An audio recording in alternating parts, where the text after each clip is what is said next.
Good morning student. बेटे आज हम लोग करेंगे एक नया चैप्टर शुरू in a plus one statistics that's related to presentation of data. देखो बेटे आप सबने बेसिकली जब हमने स्टैटिस्टिकल स्टेजेस की थी तो वहां आपने किया था कलेक्शन ऑफ डाटा, सेंसस और सैंपल्स हमने डाटा कलेक्ट किए। उसके बाद आपने किया ऑर्गेनाइजेशन, हमने ऑर्गेनाइज किया, सीरीज में क्लासिफिकेशन किया। उसके बाद बेटे हमारा जो थर्ड पॉइंट आता है that's related to presentation of data, how to represent the data. Okay, अब देखो बेटे forms of data presentation are of three types. First one tabular presentation, हम अगर किसी इंफॉर्मेशन को टेबल के फॉर्म में रिप्रेजेंट करते हैं that is known as tabular presentation. Textual presentation क्या होती है? Part of subject study. Okay, and diagrammatic presentation क्या होता है बच्चों? When we discuss a data with the help of diagram. जैसे हम लोग डिमांड कर्व बनाते हैं स्टूडेंट, सप्लाई कर्व बनाते हैं, कंज्यूमर इक्विलिब्रियम का पॉइंट बनाते हैं, आईसी कर्व बनाते हैं। This is known as diagrammatic presentation. In this chapter there are 2 points of view given. First is tabular presentation and second is textual presentation. In this video we will discuss about and only tabular presentation. Tabular presentation क्या होता है बच्चों?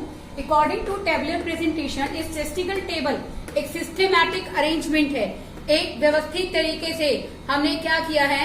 Arrangement किया है data का, organisation है data को इकट्ठे करने का इन रोज एंड कॉलम्स। यानी कि देखो बेटे टेबुलर प्रेजेंटेशन क्या है?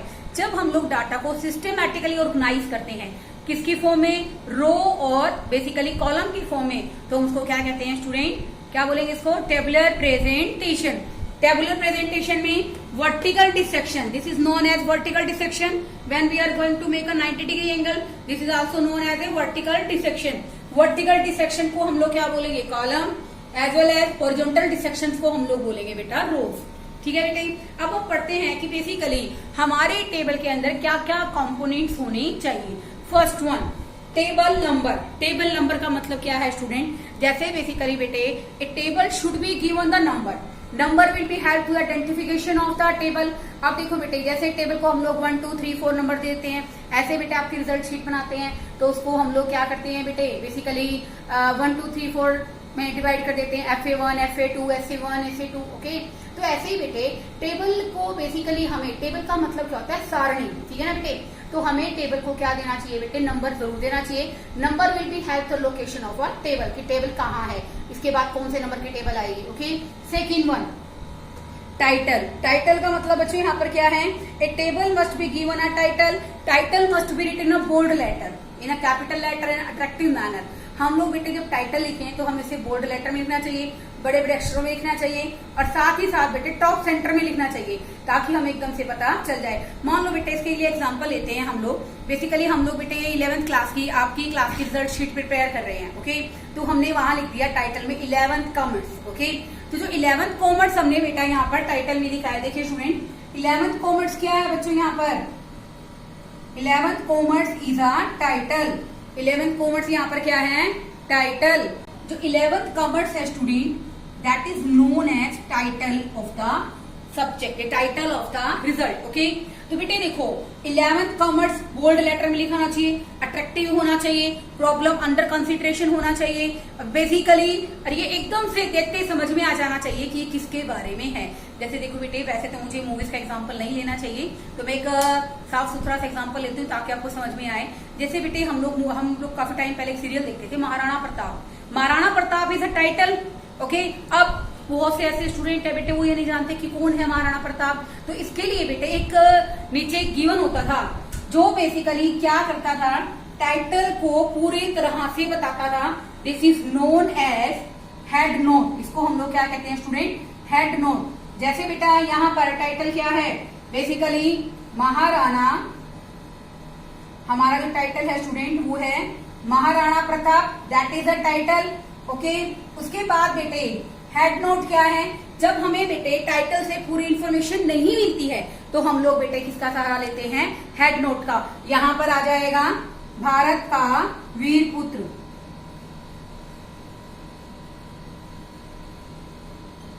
तो इट मीन्स यहां पर जब हमारा टाइटल हमें पूरी इंफॉर्मेशन नहीं दे रहा है तो हम लोग किसका सहारा लेते हैं स्टूडेंट? हेड नोट का। ऐसे बेटे +1 कॉमर्स इज द टाइटल, तो हेड नोट क्या होगा? कब का रिजल्ट प्रिपेयर कर रहे हैं हम लोग?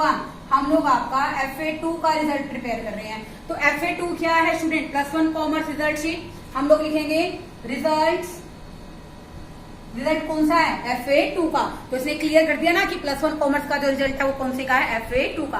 This is known as head note. When complete information is not provided by the title then head note will be connected. Head note क्या करता है, हमें पूरी इंफॉर्मेशन प्रोवाइड करता है। Next one student, stubs.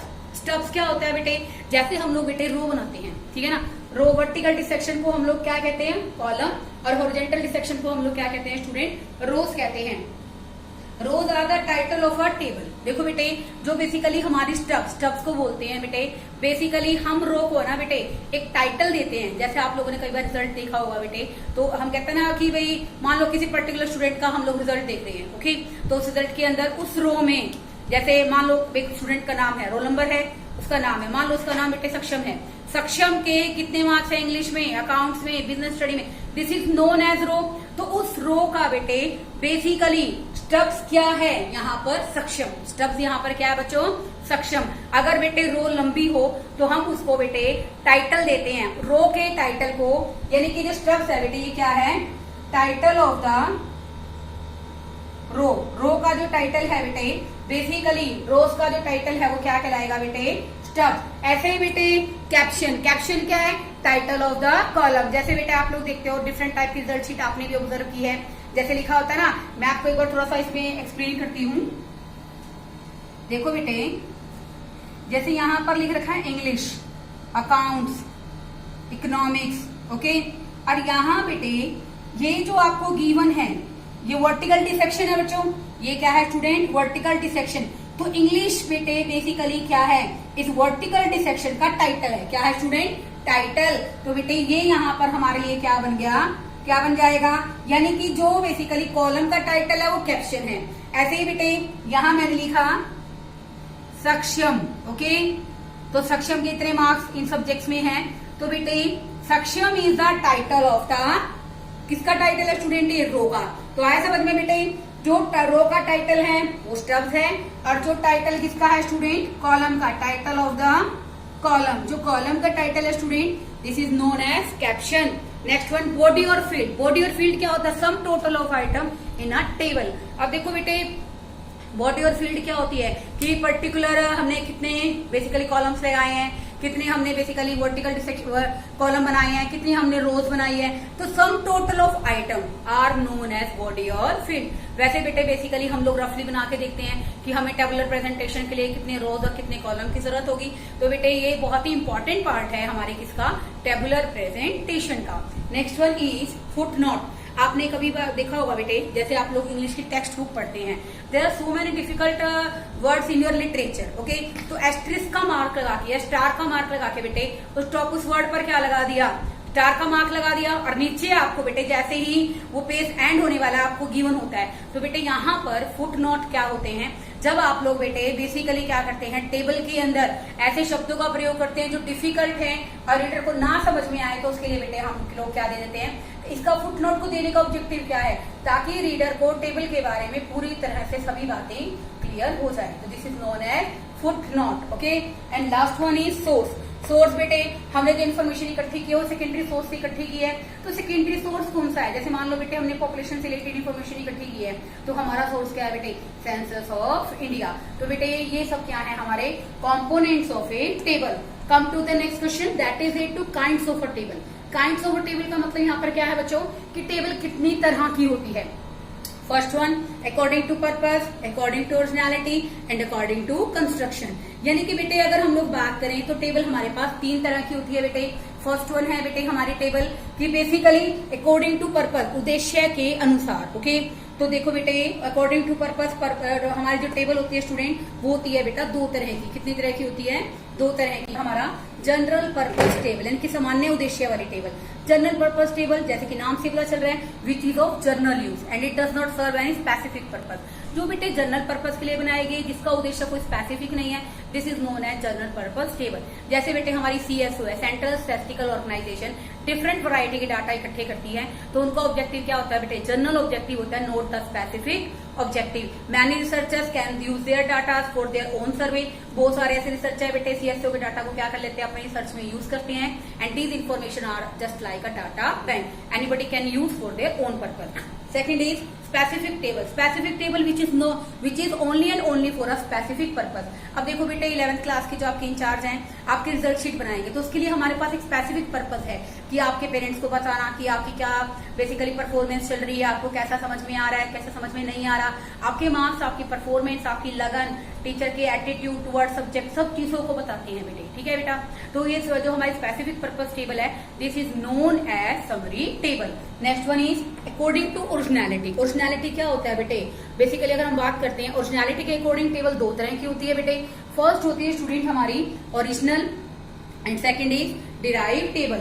Original table हमारी वो table होती है बेटे in which data are presented in the same form, data are presented same form in that manner they are collected. जिस तरह से हमने डाटा को कलेक्ट किया बेटे, अगर हम डाटा को उसी तरह से रिप्रेजेंट कर दें, दिस इज नोन एज, इसको हम लोग क्या कहेंगे स्टूडेंट, ओरिजिनल टेबल। यानी कि बेटे जैसे आप लोगों के जो बेसिकली हमारे पास मार्क्स आते हैं, अगर हम उन मार्क्स को एज ए टीज शो कर दें बेटा, तो ओरिजिनल टेबल है।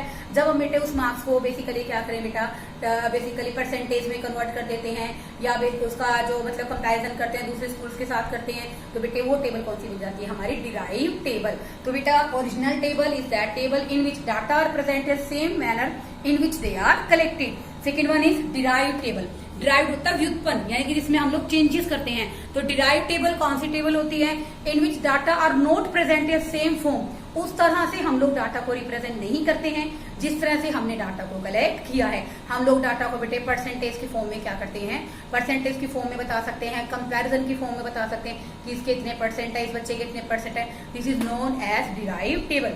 अब हम बात करते हैं अकॉर्डिंग टू कंस्ट्रक्शन, रचना के अनुसार। बेटे अकॉर्डिंग टू कंस्ट्रक्शन हमारी जो टेबल होती है वो दो तरह की होती है। फर्स्ट वन इज सिंपल और one way table, and second is complex table. अब हम बात करते हैं बेटे सिंपल और वन वे टेबल के बारे में। सिंपल और वन वे टेबल, और दूसरा होता है स्टूडेंट हमारा कॉम्प्लेक्स टेबल। वन वे का मतलब क्या है, the table which shows only one characteristics of data, जो बेटे केवल एक कैरेक्टरिस्टिक्स को शो करे। जैसे बेटे हमें दे रखा हो कि बेसिकली डिफरेंट क्लासेस हमें गिवन है, उनके बेटा हमें क्या दे रखे हो, मार्क्स दे रखे हो। मार्क्स तो नहीं हम लोग बात करेंगे, हम लोग बात करेंगे यहाँ पर नंबर ऑफ स्टूडेंट्स की। वैसे कुछ भी लिख सकते हैं बेटे। अब देखो बेटा क्लास 1 क्लास में नंबर ऑफ स्टूडेंट है 90, तो बेटा यहाँ पर ये जो टेबल है बेटे हमें क्या प्रोवाइड कर रही है, एक सिंगल कैरेक्टरिस्टिक्स को रिप्रेजेंट कर रही है। When the tabular presentation present the single characteristics of data, this is known as simple table और वन वे टेबल। ओके, ऐसे बेटे कॉम्प्लेक्स टेबल। कॉम्प्लेक्स टेबल कौन सी होती है, when a table shows the one और मोर देन, एक से ज्यादा, ठीक है ना, मोर देन वन कैरेक्टरिस्टिक्स को अगर रिप्रेजेंट करें बेटा, तो ये हमारी टेबल कौन सी हो जाएगी, कॉम्प्लेक्स टेबल। एक से ज्यादा रिप्रेजेंट कर रही है, this is known as complex table. Complex table में भी बेटा वैरायटी है हमारे पास, two way table, treble table और manifold table. Two way table कौन सी होती है बेटे, in which table shows two characteristics of data. अब टू कैरेक्टरिस्टिक्स में क्या आ जाएगा बच्चों, मैंने यहाँ पर टोटल स्टूडेंट ले लिए, ठीक है। अब मैं यहाँ पर इनमें डिफ्रेंशिएट कर दूंगी अकॉर्डिंग टू बॉयज और गर्ल्स, ठीक है, कि बॉयज कितने हैं और गर्ल्स कितनी है। तो दो कैरेक्टरिस्टिक्स हो गई ना बच्चों। यहाँ पर पहले मैंने क्या किया, नंबर ऑफ स्टूडेंट ले लिए प्लस 1 क्लास के, फिर मैंने इसको बॉयज और गर्ल्स में क्या कर दिया, डिवाइड कर दिया। This is known as double table, as well as you can see that two table. Okay, third one treble table, यानी कि which shows more than, which show 3 characteristics of data. जो table बेटे 3 characteristics को show करेगी बेटा, वो क्या बन जाएगी, हमारी ट्रेबल टेबल। बेटे इसमें आप और भी इन्फॉर्मेशन डाल सकती हैं कि बेसिकली कितनी गर्ल्स हैं जो अर्बन सेक्टर से आती हैं, कितने बॉयज हैं जो अर्बन सेक्टर से आते हैं, रूरल सेक्टर से। आप अब गर्ल्स और बॉयज का जो डिफरेंशिएट है बेटे किस आधार पर कर सकते हो, अर्बन और रूरल सेक्टर के आधार पर। And last one is manifold table. Manifold table क्या होता है, इसका बेटे मैं आपको एक एग्जाम्पल ड्रॉ करके बताऊंगी। Manifold table it shows more then 3 characteristics. जैसे बेटे हम लोग क्या कर सकते हैं, यहाँ पर बेटे हम लोग प्लस 1 क्लास के स्टूडेंट को किस तरह से डिवाइड कर सकते हैं।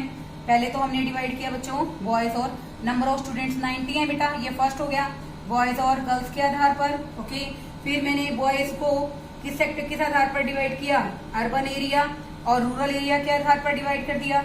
ऐसे ही बेटे गर्ल्स को डिवाइड कर दिया अर्बन और रूरल सेक्टर के आधार पर। ऐसे ही बेटे हम लोग और भी ऐसे क्राइटेरिया ले सकते हैं जिसके आधार पर हम लोग क्या कर सकते हैं, इनको डिवाइड कर सकते हैं। अर्बन में से कितने जो हैं बॉयज वो क्या हैं, पढ़ने में इंटेलिजेंट हैं, और कितने बॉयज पढ़ने में क्या हैं, नॉर्मल हैं। ऐसे ही जो गांव से आ रहे हैं कितने इंटेलिजेंट हैं, कितने कितने स्टूडेंट क्या हैं इसमें बॉयज में नॉर्मल हैं। तो बेटे यहाँ पर हमने इस पूरी प्रेजेंटेशन के थ्रू ऐसे बेटे यहाँ पर कर लोगे कितने इंटेलिजेंट हैं और कितने पढ़ने में क्या है स्टूडेंट नॉर्मल। ऐसे बेटे इसको डिवाइड कर लोगे। तो कहने का मतलब यहाँ पर क्या है बेटे, जब हम लोग एक टेबल को क्या करें बेटा, एक टेबल को बेसिकली 3 और मोर प्रैक्टिसेस के आधार पर डिवाइड करते हैं बेटे, तो हम उसको क्या कह सकते हैं, मैनिफोल्ड टेबल कह सकते हैं। वैसे बेटे इसको डायग्राम में बनाने के बजाय टेबल में ही बनाना। डायग्राम का ऑब्जेक्टिव सिर्फ आपको समझाने का था, आप इसको टेबल में बनाना जैसे कि आपकी बुक में गिवन है। पढ़ेंगे guidelines for the construction of a good table. देखो बेटे मैंने आपको बताया कंपोनेंट्स के बारे में, टाइप्स ऑफ टेबल के बारे में, टेबल कितनी तरह की होती है। अब हम करेंगे बेटे कि एक अच्छी टेबल, एक आदर्श टेबल में क्या क्या बातें होनी चाहिए। First one, title as compatible with the objective of study. इसका मतलब क्या है, देखो बेटे title must be given top centre in a bold letter, make it attractive the table, as well as जो टाइटल है बेटे वो हमारी ऑब्जेक्टिव ऑफ स्टडी, हमारा बेसिकली अध्ययन करने का जो उद्देश्य है उसके अकॉर्डिंग होना चाहिए। अब देखो बेटे जैसे हम लोग रिजल्ट प्रिपेयर करते हैं, +1 क्लास आपका कब का तैयार कर रहे हैं, कैसे तैयार कर रहे हैं, कौन से टाइम का है, 2020-21 का है, FA1 का है, FA2 का है। तो कहने का मतलब बेटे क्या है कि जो टाइटल है ना बेटे वो according to objective of study होना चाहिए, उसके अकॉर्डिंग होना चाहिए, ताकि टाइटल देखते समझ में आ जाए कि ये टेबल किसके बारे में है। ओके, सेकेंड वन देखिए बेटे कंपैरिजन। कंपैरिजन का मतलब क्या होता है बेटे, in a table we have to compare some type of variables in a table. देखो बेटे हम लोग बेटे बेसिकली क्या करते हैं, टेबल में आप रिजल्ट शीट का एग्जांपल ले लीजिए, तो हम लोग बेटे मान लो इंग्लिश और अकाउंट्स के मार्क्स को कंपेयर करना चाहते हैं कि बच्चों की इंग्लिश में प्रेजेंटेशन ज्यादा अच्छी है, अकाउंट्स में प्रेजेंटेशन अच्छी है। तो बेटे जिन भी सेल्स की हमें कंपैरिजन करनी है उनको हमें एक दूसरे के क्लोज रखना चाहिए। अब इंग्लिश का कॉलम आप यहाँ बना रहे हो, अकाउंट्स का कॉलम आप यहाँ बनाते हैं, lot of difference between the two. Okay, जब हमें 2 सब्जेक्ट की मार्क्स की कंपैरिजन करनी है तो बेटे उनके जो कॉलम्स हैं, उनके जो सेल्स हैं वो एक दूसरे के काफी नजदीक होने चाहिए ताकि उनकी कंपैरिजन की जा सके। Next one is special emphasise. Special emphasise का मतलब विशेष महत्व। अब टेबल के अंदर बेटे कुछ आइटम्स क्या होती है, विशेष महत्व की होती हैं। 2 ही तरह के स्टूडेंट्स होते हैं विशेष महत्व के, एक तो वही जो टॉप सेंटर में है, जो बेसिकली क्या करेंगे डिस्ट्रिक्ट लेवल पर टॉप करेंगे, 95+ के हैं। ओके, उनके मार्क्स गिनते हैं कि कितने बच्चे ऐसे हैं जिनके 95+ हैं, या फिर रिजल्ट में बेटा 2-4 बच्चे किसी कारण से अपनी परफॉर्मेंस नहीं दे पाते हैं, फेल हो जाते हैं, या फिर उन बच्चों को। तो बेटे हम लोग टेबल में जो बेसिकल स्पेशल एम्फेसाइज की टर्म्स हैं उनको भी हमें सही तरीके से रिप्रेजेंट करना चाहिए ताकि देखते ही हमें समझ में आ जाए।